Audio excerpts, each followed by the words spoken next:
everyone, welcome to SteveO TV, and today we are asking and answering the question, what is a reserved instance? With me, Rich Gibbons. And me, Stephen Old. Excellent. So thank you very much for joining today, Steve. It seems like a simple question. Yeah. What is a reserved instance? You are very much on the spot for this one. And I think it's something for people in the world of FinOps, ITAM, procurement, etc. In your more succinct style, what is a reserved instance? I'll try. Unfortunately, reserved instances is something that I know too much about, like more than is useful. And so I've got to try not to pass all that across. But I definitely think this could also be a deep dive episode as well as a what is. The first thing we'll say is it's not the same as a savings plan. So we'll park savings plan, which are the newer thing that's come out, and we'll concentrate on RIs that if you listen to the cloud vendors, they tell you aren't worth looking at anymore. Just use savings plans. But actually, they're still really relevant. I'm going to explain why. First thing to note is there's two types.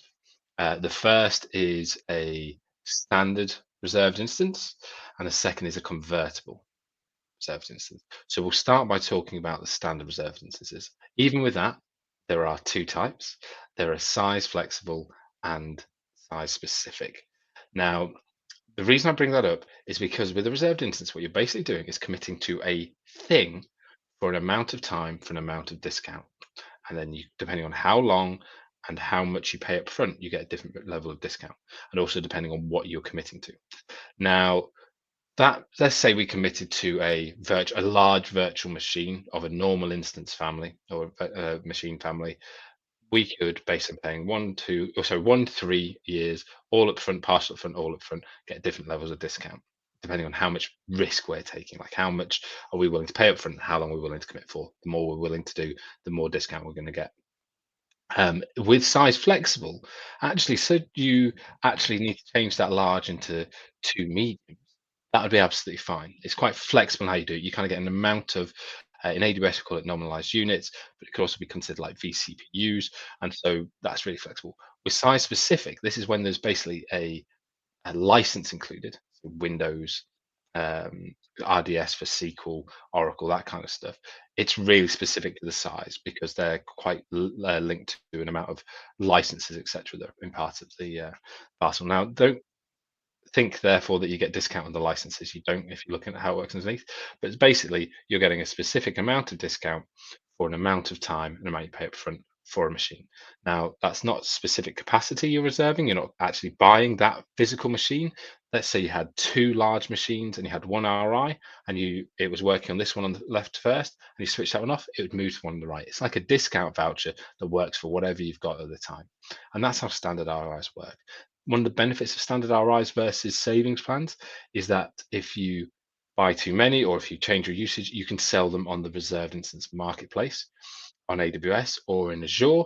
You have an exchange capability, which was going to be removed, but has now been delayed.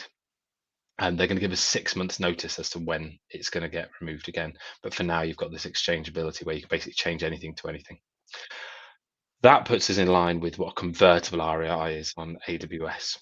This is where you're getting slightly less discount, but far more flexibility. So if we have a large and we wanted to change that to a 3x large of a totally different instance type, we can do that. As long as you don't go down in your overall commitment to them, you can mix and match as you like. And there are techniques you can use where you buy something really small, keep it for a while, and then when it's close to the end, change it into whatever you want. And it can be into, if you took one large and made it into 16 larges or 16 extra larges, you could then split that up into 16 individual X larges and then keep manipulating and moving. So you can do some really complicated, crazy things with those. So again, for really complex RI strategies, they're really valuable. You can do similar things in Azure. GCP don't have things called reserved instances, though. They have committed use discounts, which is a bit simpler in concept. You're committing to an amount of CPU/RAM for a type of virtual machine family. It's as simple as that.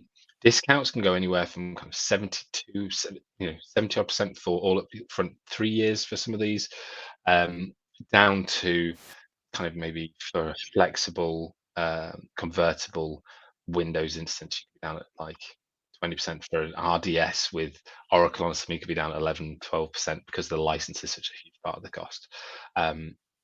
And so they can really vary in the discount, but generally a standard RI is going to give you the deepest discount for the most flexibility, because of the ability to sell them in AWS and in Azure because of the exchangeability. You've got deeper discount than a savings plan with an ability to change it into whatever you like, reducing risk. So I still think they are one of the best forms of rate optimization out there. I think they're more complicated than the savings plans, but give you a much deeper discount. People should still be using them. Awesome. So yeah, lots of information there. Lots of, And I know you were holding back as well. I know that's not everything. So with a reserved instance, then I guess the final bit is when should you use them? Should you use them for everything in the cloud or only for certain things? You should use them unless you start getting to really complicated stuff. You should use them for things that you know are going to stay the same. So if you've got a base level of workload that you know is going to be there for 1 to 3 years, use reserved instances then, because you don't need the flexibility that other services offer, other savings plans, etc. But you're going to get a deeper discount. So stuff that's going to stay the same, going to be there for a long time, use RIs. Perfect. I like that. And I think on that note, I think we've answered for now what is a reserved instance. So thank you very much. Thank you.